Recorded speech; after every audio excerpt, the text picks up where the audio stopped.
Dandan, ele perguntou, quero saber como foi a trajetória do Felipe para chegar no segundo Dan. Caramba, que faixa ele tá? O Dandan tá na branca. O Dandan é Mukil ainda. Então, tem muita... Ó, a trajetória, você vai viver essa trajetória, meu filho. Dandan, o caminho é longo, Dandan. Tem muita faixa, muito suor. A trajetória são as contusões que a gente tava falando aqui. A gente vai chegar nesse ponto ainda. Daqui a pouco nós falamos sobre a trajetória. O caminho não foi fácil, não. Um deles tá aqui, ó. Frente comigo aqui. Uma das pedreiras que eu tive que enfrentar. Eu acho que a trajetória... Só dando um spoiler pro Dandan aí. Eu acho que a trajetória, ela tá mais ligada ao desenvolvimento do atleta como pessoa do que do atleta karateca. Exatamente. Né? Eu me arrepio até de falar nisso. Agora eu me filosofei. Ó, eu vou colocar essa... Isso daí vai ser um corte. Vai ser um corte. Eu vou colocar essa frase no Instagram lá. Mas eu acho que é bem isso, porque chega a fase da nossa vida, quando a gente tá treinando, que os treinamentos são mais pesados. Exato. Que os movimentos exigem mais, que a concentração exige mais. E aquilo, ele tá ligado com o quanto você tá disposto a insistir em algo que você tá errando. Exatamente. Né? Quantas vezes eu errei um kata? E eu sempre fui meio ansioso, meio pavio curto com relação a insistir nas coisas. Até hoje, em alguns pontos. Em alguns pontos, ó. Outros não, mas em alguns pontos sim. Mas, cara... O quanto você tá disposto a insistir nisso para poder você chegar. E é por isso que eu falo, acho que tem mais a ver com o desenvolvimento interior, porque o karatê faz isso, né? Exatamente. O karatê, ele faz o que com a gente, né? Ele trata a gente de dentro para fora, né? É assim, eu sempre falo, né? Tem o William, que ele é o meu braço direito lá, né? Que é o... Ele não tá aqui hoje, mas eu queria muito que ele tivesse... É sem vergonha. Faixa... Era pra você tá aqui, William. Era pra estar aqui mesmo, viu? Cadê Deu o cano. Faixa preta também, formado pelo mestre Sidney. E o que acontece? O William é meu braço direito lá, né? E eu falo pra ele, né? Que eu falei pra ele, né? Falei, William, se você continuar nessa caminhada, eu acho que logo dá pra mim fazer exame, né? Pra você. Porque ele é primeiro dan já, né? Faixa preta é primeiro dan. Sim. Falei, logo dá pra mim te avaliar pra segundo dan, né? Que é o grau máximo que eu consigo, né? Dentro do karatê. Avaliar alguém.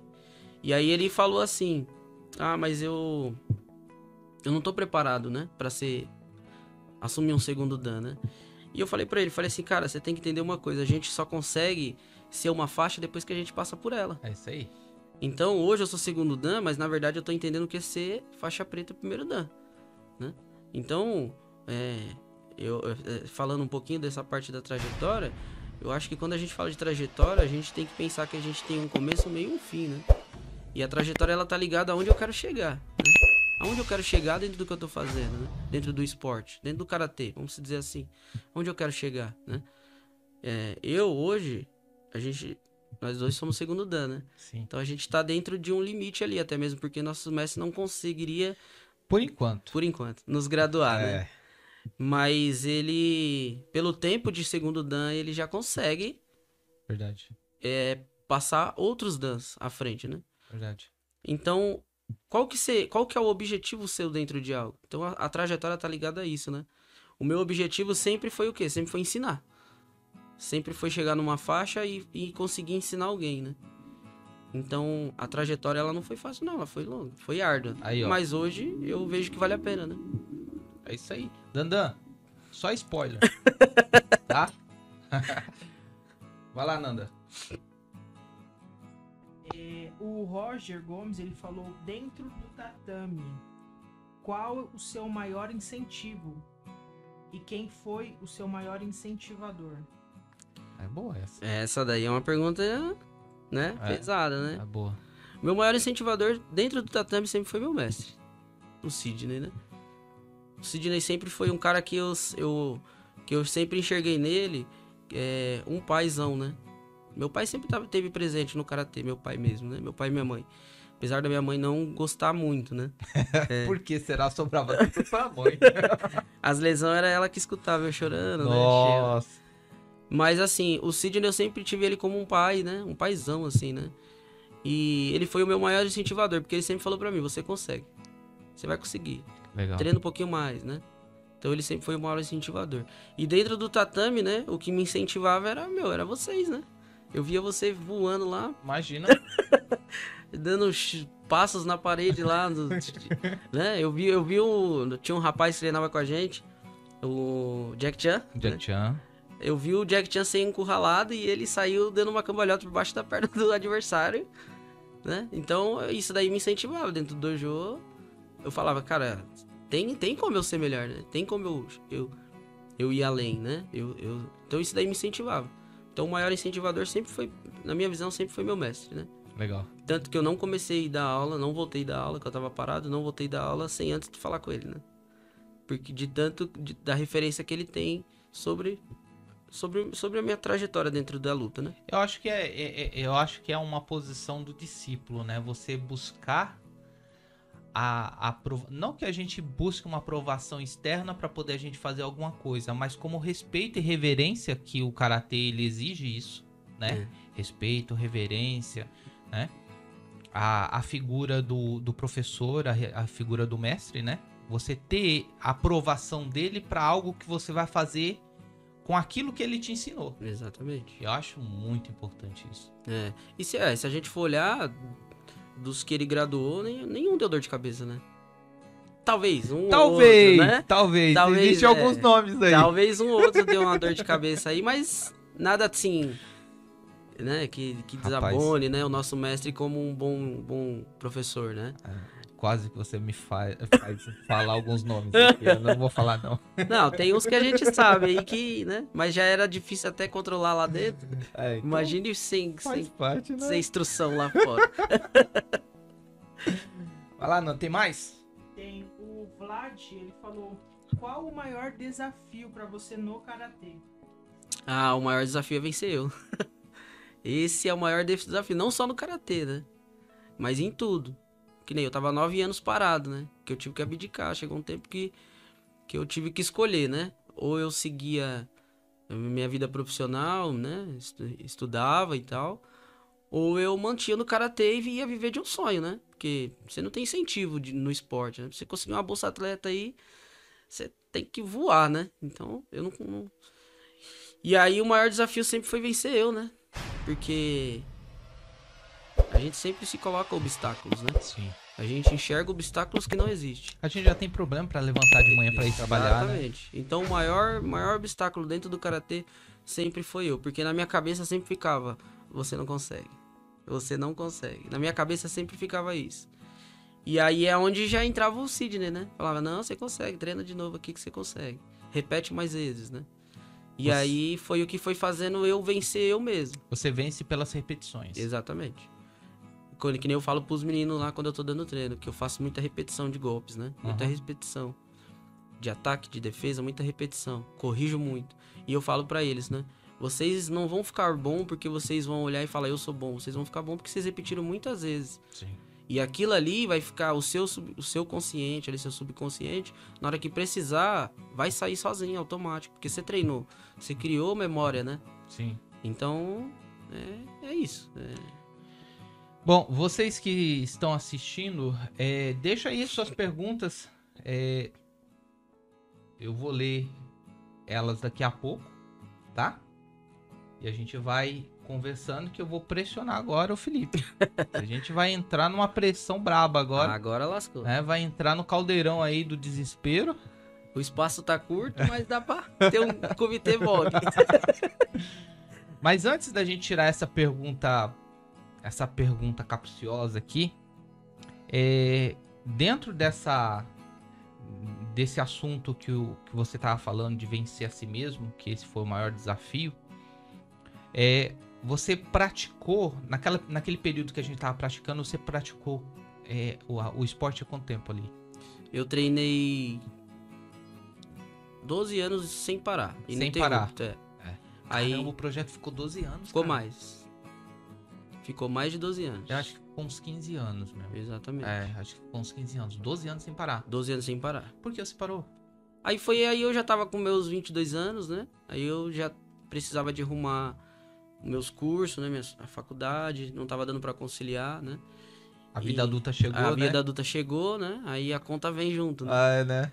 E aí chegou um dado momento, aí eu já conhecia ela, eu dava aula num Você espaço. tá jogando a culpa pra ela? Não, ela já... É, ó, já ela percebi. é minha ajudadora. Ah, Ela tá comigo em todas as paradas aí. Legal. Eu sou faixa preta só no dojo, tá, gente? Lá em casa ela que Ela que manda, é a preta. é, lá, você bate continência pra ela lá na arroz, entrou lá na em- casa lá da em arroz. casa lá ela é mais graduada. Mas aí a conta da vida adulta chegou, e aí chegou uma hora que eu tive que escolher, né? Ou viver de um sonho, o karatê, porque é um sonho, né? Hoje eu tô com essa camiseta aqui escrito Dragões Negros, é um sonho do Mestre Sidney, né? Até quando a gente voltou, a gente tinha algumas hipóteses, né? Seguir o nome da origem mesmo, Dragões do Karatê, mas era mais burocrático. Seguir o nome do Mestre Sidney, que é o que a gente priorizou. Ou a gente poderia mudar o nome e fazer uma coisa totalmente nova. né? Nova. Só que a gente falou, não, a gente Vamos preservar a tradição. tem uma tradição, né? Isso, E aí a gente manteve o vermelho, que é da origem Dragões do Karatê. verdade. E o nome Dragões Negros, né? Que é o nome que o Mestre Sidney, quando ele fez o projeto com a gente, né?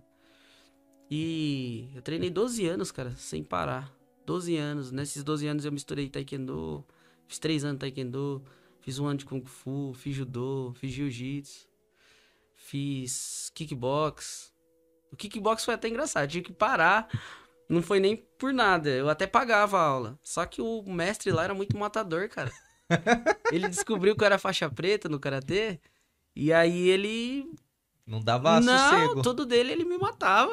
Não, esse golpe aqui eu arranco sua cabeça. Aí chegou um treino que eu tive que falar pra ele. Falei, cara, sua aula é fenomenal, cara, só que eu vou ter que parar, mano. Ele, mas por que você vai parar? Falei, cara, você é muito matador, mano. Falei, eu não tô aqui porque eu quero aprender a matar alguém, porque eu quero morrer. Eu tô aqui porque eu amo esporte, eu amo luta. Se você acha que a sua luta é maior, melhor que a minha, é um pensamento seu, mas eu não tô aqui pra essa desigualdade, né? Eu não quero esse comparativo, eu quero saber o kickbox. E aí eu tive que abrir mão do kickbox em questão de 1 mês, cara. Caramba. Agora as outras lutas eu tive mestres sensacionais, né? É. E o karatê sempre... Mas o que te fez fixar no karatê por conta dessa ligação que você teve lá atrás? Ou por quê? Qual o sentido? Ó, eu acho que a coisa mais legal que tem na vida do ser humano é o ambiente que ele tá, ele se sentir em família, né? Legal. Então, quando eu comecei a treinar o karatê lá, passado um tempo, depois que eu ganhei o kimono, eu comecei a enxergar aquilo ali como a minha família. Aquilo fazia parte de mim, sabe?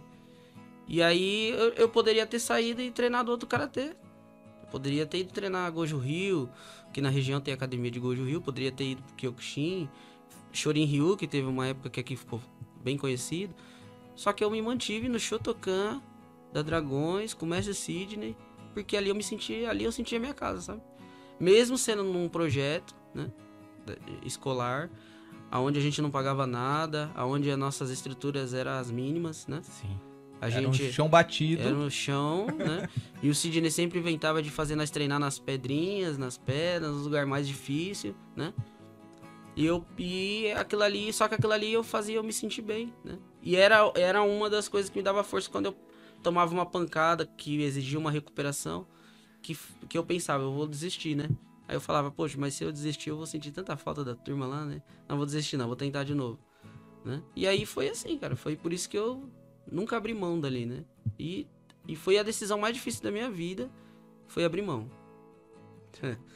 Com 22 anos, quando eu cheguei à conclusão que a conta da vida adulta tinha chegado, né? E eu ia ter que escolher, foi a decisão mais difícil da minha vida.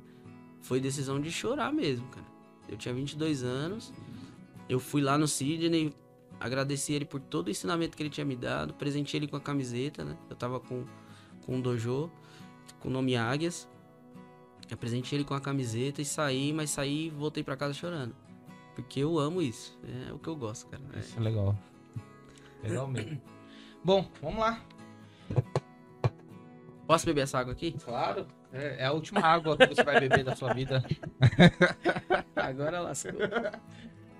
Bom, pessoal, vocês estão nos assistindo, deixa sua pergunta, né? Se você tem alguma dúvida com relação ao karatê, ao esporte, à filosofia, se você tem alguma dúvida com relação às faixas, os exames, ao projeto social, deixa aí, né? Que nós vamos responder daqui a pouco. Felipe tá afiado aqui, pô. Tá falante pra caramba. Os meninos lá falou isso daí, você viu, né? Que quando eu, você e o Sidney mandam mensagem lá, que os 3 é segundo dan, né? Ah, mas nenhum se compara. Esses dias eu tava mandando um áudio de 25 minutos aí pra um grupo. Aí até a Jaque rachou o bico. Uns 25 minutos pra um grupo aí pra poder dar sermão neles. Tem problema não. Aqui, se precisar falar 3 horas, a gente fala 3 horas. Segundo dan fala bastante. Hein? Fala mesmo. Já apoiou muito, a cabeça já nem funciona direito. O corpo nem tá funcionando, mas a língua tá afiada. A língua é o que restou, porque é o único lugar do corpo que nunca tomou pancada. Ah, não, já mordi já de pancada. Beleza, vai lá, tira uma pergunta aí. Ixi, tira uma pergunta aí. Vamos ver. Que dê sorte, hein? Que dê sorte. Rapaz, vai ser o primeiro Mauache nele aqui, ó. Eita, nós. Lidando com o ego. Olha só. Aí, essa é pesada, hein? Lidando com o ego. Tem ego no karatê? Oxe, é o que mais tem. Somente a galera aí da modinha, né? Galera das federações aí da vida. Né? Os caras acham que o karatê deles são os melhores. Aí o ego é alto. Fica um minuto aí com a gente aí no tatame aí, que eu quero ver. Tem uns bons lá pra luta, hein? Tem? O Newton mesmo é um dos que é bom. Então. Se tiver campeonato, ele tá inscrito. Então já era. Tá dentro. Fala pessoal, que bom que você assistiu esse corte, mas não esqueça, aqui nos comentários ou na descrição desse vídeo está o vídeo completo. Assiste essa história fantástica que você vai se surpreender. Valeu, tamo junto!